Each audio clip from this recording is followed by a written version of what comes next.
Just hours after remote Indigenous communities were put into lockdown, news that a couple from Central Australia had tested positive to COVID-19. They'd been in Europe and flew into Ayers Rock Airport near Uluru on Sunday. They again followed all precautions. They had travelled in their own vehicle and had been isolating in their home. But the Health Minister wouldn't say exactly where that home was.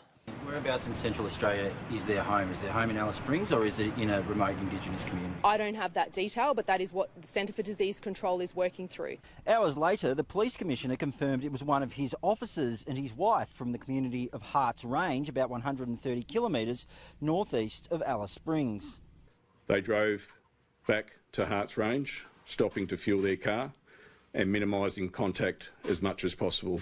I don't want this anywhere near a remote community ever, but the isolation process that the two adults went through was above board and they followed it to the letter. But the incident has seen tensions rise in Harts Range, forcing government workers to leave. They've started to make some moves to leave the community. Because we have our road interdictions in place, we're trying to engage with those people, and we're also actively trying to engage with the community so that they can hear the facts and so that calmness can be restored. 3 other people tested positive in the top end after flying in from overseas. They include a Catherine couple who flew in from Singapore on Saturday and a woman who was on a Qantas flight from London to Sydney that stopped in Darwin to refuel.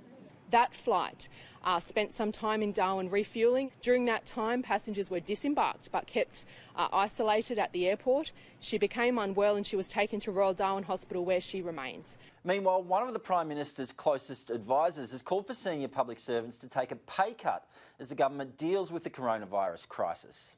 You can't just say the words, you've got to mean it.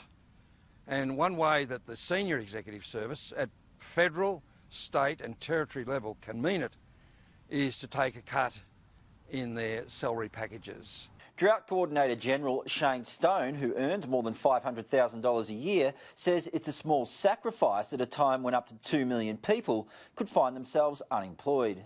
And I'm up for it, one in, all in though, and I'd be prepared to sacrifice up to half my salary. Matt Cunningham, Sky News, Darwin.